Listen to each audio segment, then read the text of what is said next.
general relativity, step by step. Okay, so we've got the Euler-Lagrange equations here, and now what I'm going to do is solve them, basically. So we've got d by d lambda. I think I've been changing the name of that variable. Yeah, lambda will do.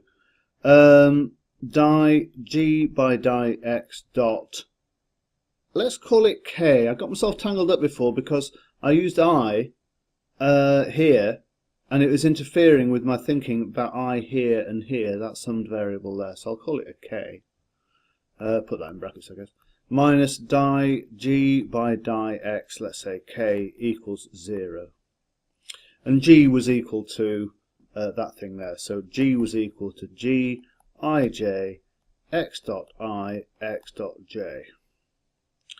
Now what I'm going to do is evaluate this term here, so we need d by x dot k of g ij x dot I x dot j. Yeah. Well, there's two ways we can do this. I can do it in a long way or a short way. The short way is just to write down the answer, and it's g I k x dot I times 2. That's the short way. The long way, the long way is to write it out, x dot 1 plus g12 x dot 1 x dot 2 plus dot dot dot plus g1 row 1 column k x dot 1 x dot k plus all the others. And we need to take d by x dot k of this lot. And then of course this one's 2 plus 2 1 x dot 1 x dot, oh no, it's row 2, that one, row 2 column 1 all the way through plus g2k x dot 2 x dot k plus all the others. So of course when we take a differential with respect to x dot k, everything drops out except for things in this row here, this column here. That column there stays, and also this row here stays, k1 x dot k x dot 1 plus all the way through plus g. There's a little subtlety here, a little wrinkle, which I may as well mention. g2, no, that's not a 2, that's a k x dot k x dot k. So the only terms that survive this differentiation here are things in that row there and this column here. And you might say, well, hang on a minute, we're double counting this one on the that's on both that row and that column. But it doesn't matter because that's x dot squared, and the differential of x squared is 2x, so we can share the 2's between the rows and the columns. So you can see quite easily now that what we've got, let's just take this column here. It's g k1 x dot 1 plus g k2 x dot 2 plus all the way through to g k, let's say, n x dot n.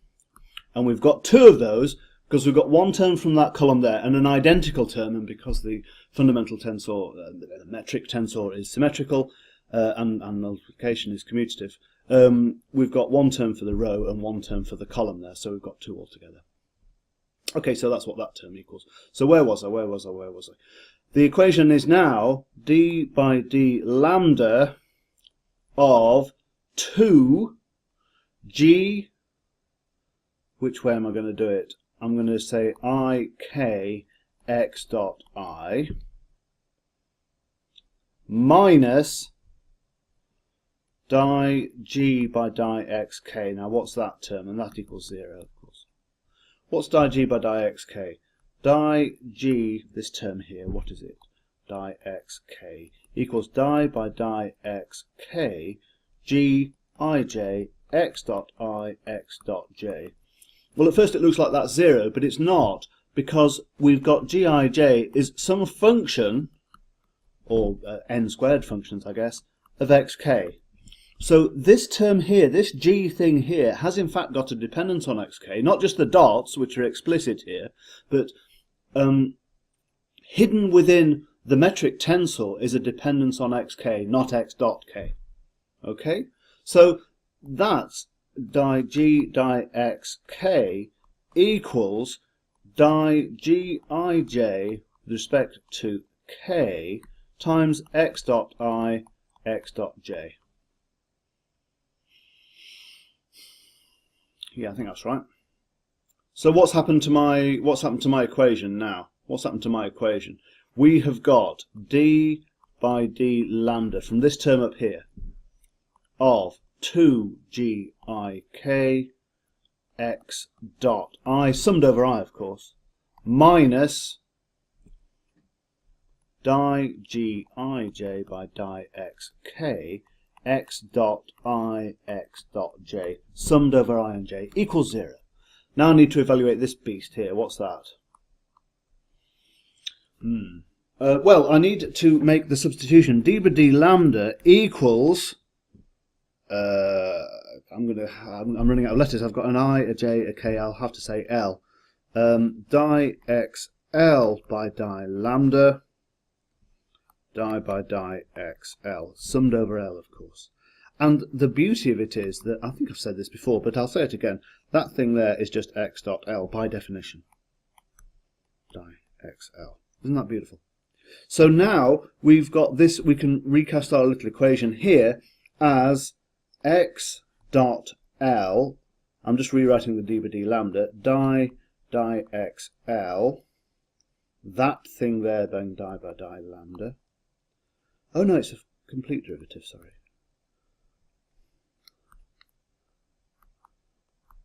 Of, what is it of? 2 gik x dot I minus this term here, di gij di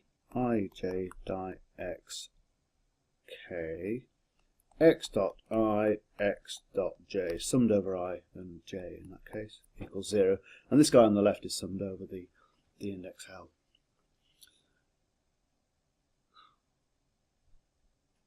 Right. Now what's that? What's that? Well, that's just x dot L. Di by di xl, this doesn't touch the dot term there because that's a dot term and we don't differentiate that. We've got two of these, I think. Have I got two? Yes, I've got two. Di gik by di xl x dot I.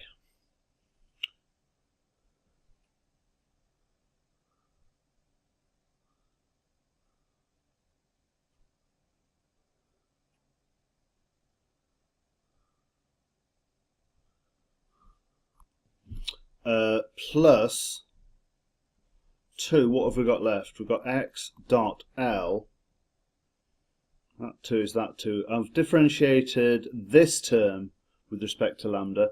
Actually, looking at this x dot, we're better off leaving that. I'll differentiate it with respect to lambda. So we've got an x dot L, which is outside the differentiation, times gik, and then x double dot I. What I'm doing here is I'm leaving this bit alone and differentiating that bit, but I'm using the original full differential d by d lambda here. Whew. Minus, that's double dots there, di gij by di xk x dot I x dot j equals 0. There it is. It's nice. Right. Actually, that's not quite right. I've realised I can't have it both ways. I can either use this operator here or this operator here, and I've confused the two. So this x dot L term here, the reason I realised it was a mistake was that L is summed here and here, so that's just a dummy index, and here it's free. There's just an L sitting there on its own. So I'm going to get rid of that. I'll get rid of that as well. I'll put that there, and that's a 2. Right. Right. Right, now what have I got? Now what do I want to do here? What I want to do is to have we've got quite a lot going on here. We've got quite a lot going on here. Let's divide by 2 for a start. Well, actually, what I want to do is I want to factorise by this term and this term here, which here is I and j. So I may as well, what I'm going to do is divide by 2. So that's minus a half, this all equals 0. Minus a half di g ij by di x k x dot I x dot j plus. So k is the free index. I'm dividing by a half, so that's g I k x double dots I. So the I is summed, and there's a k free index which matches that. I'm going to change colour. Well, I'll do it. I'll write it all out and then I'll change colour. Now what I want to do is I want to just rearrange that. I'm going to call that x dot I x dot j. Write that out a bit more neatly. X dot I x dot j di g by di something. So what I've called L, I'm going to call I. No, I wrote down L there, and I meant to write down I. I. Is that a dot? No, that's not a dot. And what I'm writing I'm going to write as a J. So that's an I. No, that's a J and a K. That's right. Plus that, minus a half of that. Right. So now I can say it's x dot I, x dot j. That's terrible writing. I'm not quite sure what's happened to my writing here. X dot I, it's partly this j, times a half di g j k by di. Let me just write it down and then I'll say what I'm doing. Plus a half di g k j by di x I minus a half. You see what I'm done? What I've done is I've taken this term here, I've factorised it anyway, so that term's this, and then I'll draw the arrows in green actually so it's a little bit less confusing. These guys are those guys there, and I've disassembled him into 2 bits, and you'll see why in a minute, because I'm going to make it look like a not a Kronecker delta, a Christoffel symbol. Minus a half, better go back to black, di g I j by di x k plus g I k x double dots, which one is it, I, equals 0, and I'll do that line in blue. That term there is that one there.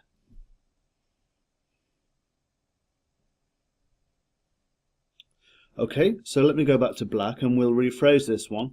So what we have now is you normally write it a slightly different way. You normally write it g I k x double dots I plus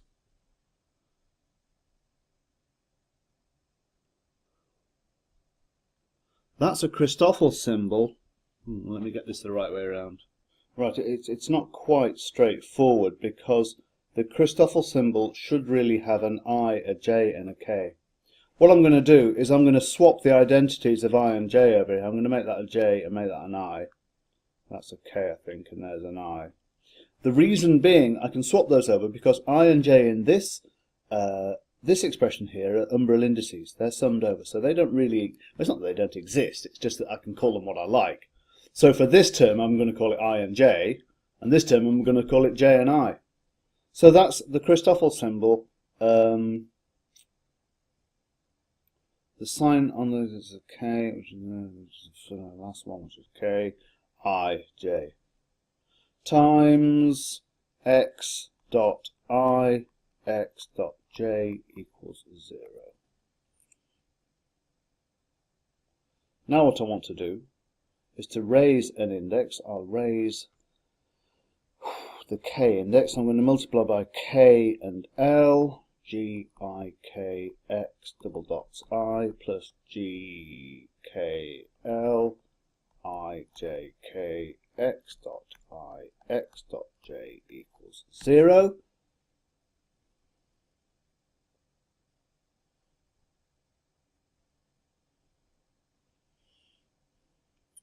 And so what have we got here? This is just a Kronecker delta. This is just delta Li. So this whole thing here, that thing there, is delta k's sum, so it's Li. So this whole thing here is going to be x double dots L plus Christoffel symbol, we're summing over the k, so it's L ij x dot I x dot j equals 0. There it is, and that is my geodesic equation.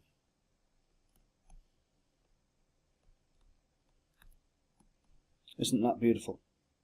What I'm going to do is I'm going to play with this. I'm going to solve it in a couple of I'm going to give you a couple of examples of how this thing works in simple coordinate systems, two-dimensional coordinate systems, and we'll play with it. We'll see how this works. So let's just recap on what we've done here. This is going on far too long. There's quite a lot of algebra going on here. So in this screencast and the previous one, I've been talking about screencasts. The original definition of geodesic was that the tangent vector didn't vary, so it doesn't move around and change direction as we go along the curve. That's what we had to begin with. Perhaps an easier way to do it. Now I'm using calculus of variations. I'm making the observation that a geodesic is the shortest distance, or an extremal distance, between 2 points. So that's why we use the Euler-Lagrange equations. So I just basically define the path length as the integral of the arc length, basically, with respect to some parameter. We chose a clever parameter so that the functional that we are extremizing, or the integral of the functional which we're extremizing, was equal to 1, so I could square it to avoid all these unpleasant difficult square roots.